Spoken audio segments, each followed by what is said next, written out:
إلهي أنت مقصودي ورضاك مطلوبي أعطني محبتك ومعرفتك. Jamaah sidang i'tikaf sekeyakinan seakidah yang kami muliakan, marilah sama-sama kita memuja dan memuji Allah dengan kalimat Alhamdulillah, di mana Allah lah yang sudah memberikan kita kesempatan untuk bisa hidup sampai pada malam 23 Ramadan, tepatnya pada malam ini, di mana sangat banyak tetangga, kawan kita yang sudah kembali ke hadiratnya Allah. Salawat dan salam keharibaan baginda Rasulullah sallallahu alaihi wasallam, seorang nabi yang beribadah tidak mengenal ruang dan waktu kala ujung Ramadan itu tiba. Kepada al dan sahabat beliau sekalian, alim ulama mutaqaddimin dan mutaakhirin yang muktabar kedua-duanya, yang kami hormati guru kita bersama Imam Syekh Masjid Jami' Kota Luxmawe, pengurus panitia pembangunan, jamaah sidang solat, sidang i'tikaf sekeyakinan seakidah yang kami muliakan. Ya Allah, ya Tuhanku, pada malam ini kami membuktikan kepadamu ya Rabb terhadap cinta kami kepada agamamu dan ibadah kepadamu. Satu pinta kami malam ini ya Rabb, kumpulkan kami seperti malam ini kelak di yaumil qiyamah dalam surgamu, jannatul firdaus, jannatul ma'wa, bersama baginda Rasul Nabi Muhammad sallallahu alaihi wasallam. Amin, amin ya rabbal alamin. Hamba Allah, bapak-bapak yang kami hormati, hati-hati yang muallakun bil ibadah, hati-hati yang sudah hidup ruh, yang dipupuk selama 23 hari, selama 22 hari yang lalu dari semenjak datangnya Ramadan. Hati-hati yang menjaga dirinya, hati-hati yang menjaga kondisi ibadahnya, maka pada malam ujung-ujung Ramadan itu tiba, mereka seolah-olah seperti seseorang yang akan membayangkan kepergian kekasih yang sangat ia cintai dalam kehidupannya. Orang-orang yang sudah punya mata batin, orang-orang yang sudah mulai hidup imannya dalam hatinya, orang-orang yang sudah merasakan qalbin salim, dia akan bergumam dengan dalam sekali kala 10 Ramadan itu datang, dengan sekelumit pertanyaan di hatinya. Apa yang ditanyakan? Ya Rabb, untuk tahun ini, tahun 1443 Hijriah, Engkau sudah memberikan saya kesempatan untuk bisa hidup dalam bulan suci Ramadan ini, bahkan tepat sampai malam 23. Akankah ya Rabb, Engkau berikan peluang untuk kami bisa tadarus kembali di Masjid Jami'? Akankah ya Rabb, Engkau berikan kami peluang untuk bisa solat tarawih pada Ramadan mendatang di Masjid Jami' ini? Akankah ya Rabb, Engkau berikan peluang untuk kami bisa beriktikaf seperti malam ini pada tahun mendatang, Ramadan yang datang? Akankah kami bisa hidup di dalamnya? Ataukah setelah malam ini kami pulang ke rumah masing-masing, tiba di sana malaikat Israel yang Engkau utus sudah menunggu kedatangan kami, sebagaimana ayat yang dibacakan oleh imam tadinya dalam solat taubat? Apa yang beliau sampaikan, apa ayat yang beliau bacakan? Bahwa kala ajal itu tiba, la yastakhiruna sa'ata, tidak akan ditakhirkan oleh Allah dan tidak akan diawalkan dalam kehidupan kita. Setelah ibadah malam ini, iktikaf kita, mungkin saja ada di antara kita yang tidak bisa merasakan indahnya 24 Ramadan, yang tidak bisa mengucapkan kalimat takbir Allahu Akbar pada malam Lailatul Aidil Fitri, karena Allah memanggil kita tepatnya dalam bulan suci Ramadan. Ustaz, kami masih kuat. Ustaz, kami tidak ada diagnosa apapun dalam kehidupan kami. Ustaz, kami bukan orang yang sakit-sakitan. Secara prediksi umur kami akan mencapai pada akhir Ramadan nantinya. Itu pendapat kita. Coba kita bayangkan hari ini, berapa banyak orang-orang yang masih kuat. Ada cerita dari wali santri kami, bagaimana beliau keluar dari rumahnya tepatnya jam 12 siang. dalam kondisi tubuhnya masih tegap, dalam kondisi tubuhnya masih sehat, tiba-tiba di pertengahan jalan beliau berkehendak untuk beribadah solat duhur ke masjid, tapi apa kendati Allah menghadirkan malaikat Israel tepatnya di pertengahan jalan. Apa yang terjadi? Beliau digilas oleh mobil, akhirnya beliau menghembuskan nafas terakhir belum sampai ke masjid.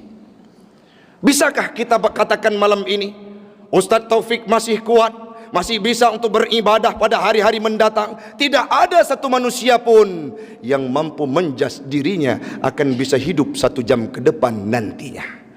Maka karena itu, waqala al-hukama, waqala al-ulama, ulama berkata dan berpendapat, i'mal lidunyaka ka'annaka ta'ishu abadan. Bekerjalah untuk duniamu, untuk urusan kerja duniamu, seolah-olah engkau akan hidup selama-lamanya. Kenapa? Supaya muncul semangatnya. Lucu memang kalau misalkan kita kerja untuk urusan dunia tapi kita bayang kematian, akan efeknya akan tidak ada efisiensi dalam kerja kita. Dilanjutkan oleh ulama tersebut, wa'mal li akhirataka ka'annaka tamutu ghadan. Kerjalah untuk urusan akhiratmu seolah-olah engkau besok akan jumpa dengan malaikat Israel. Kenapa? Supaya muncul ghazah dalam beribadah. Malam ini kita sudah berkumpul di tempat ini.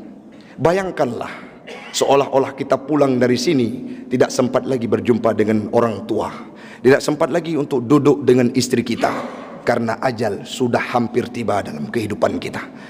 Kenapa demikian Ustaz? Jangan menakuti-nakuti kami malam ini. Bayangkan seperti itu supaya muncul ghazah ibadah kita malam ini untuk berzikir, untuk mengucapkan kalimah-kalimah, untuk bermuhasabah nantinya yang akan kita tutup dengan doa dalam proses zikir yang kami bawakan nantinya. Yang selanjutnya, fungsi dari i'tikaf ini adalah mencari Lailatul Qadar. Saat Nabi Muhammad dulunya Isra Mi'raj, dalam sebuah tafsir dijelaskan bahawa saat Nabi Isra Mi'raj beliau melihat ada umat yang ruku saja tugasnya, ada umat yang sujud saja tugasnya. Yang paling unik saat beliau berjumpa dengan umat Nabi Allah Musa, Allah dan Jibril menyampaikan itu umatnya Nabi Musa, ya Muhammad. Kehidupan mereka diberikan umur oleh Allah dari 63 tahun sampai 100. Artinya dominan kehidupan umat Nabi Allah Musa itu meninggal pada umur 100 tahun.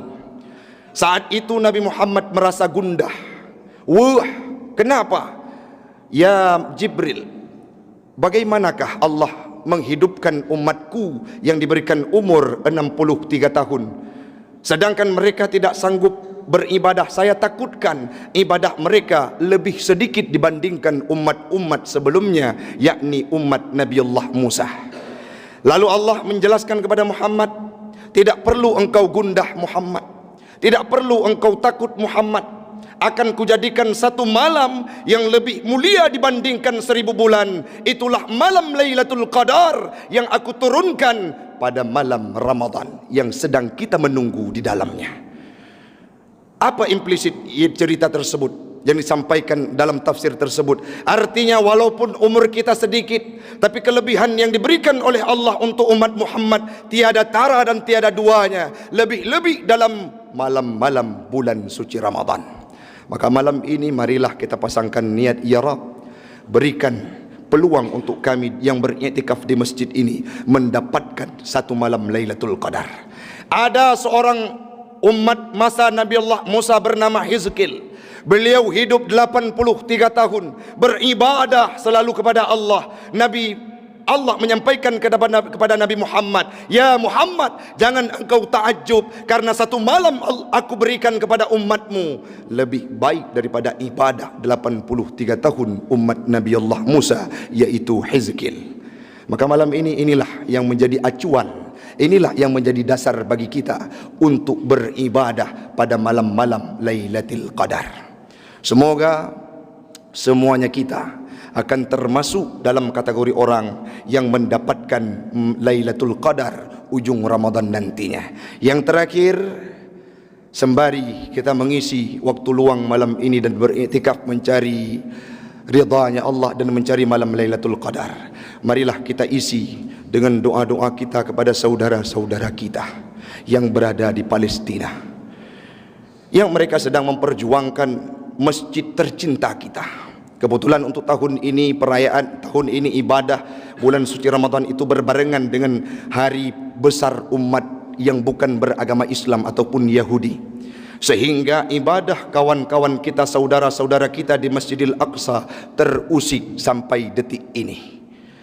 Kita semua yang berada di Masjid Jami ini punya beban moral untuk mendoakan mereka. Kenapa Ustaz? Karena masjid yang mereka memperjuangkannya itu merupakan kiblat pertama umat Islam sebelum dibalikkan kiblat ke Ka'bah. Masjid yang disebutkan dalam Al-Quran salah satunya itulah Masjidil Aqsa. Maka nantinya selipilah dalam doa-doa kita untuk kawan-kawan kita, saudara kita yang berderai air mata, bersimbah peluh, bahkan bermandikan darah untuk memperjuangkan sebuah bangunan yang sangat mulia yang Nabi menginjakkan kakinya saat beliau Isra Mi'raj nantinya. Mudah-mudahan bermanfaat. InsyaAllah akan kita lanjut dengan zikir yang nantinya akan kita tutup dengan muhasabah untuk merenungi bagaimana perjalanan kita dalam kehidupan dunia ini. Mudah-mudahan bermanfaat. Urang Siklun Ban Bandung, jamaah sekalian, dan doakan semoga kita berjumpa kelak dalam syurganya Allah bersama baginda Rasul Nabi Muhammad sallallahu alaihi wasallam. Amin amin ya rabbal alamin. Hadanallahu wa iyyakum ajma'in. Assalamu alaikum warahmatullahi wabarakatuh.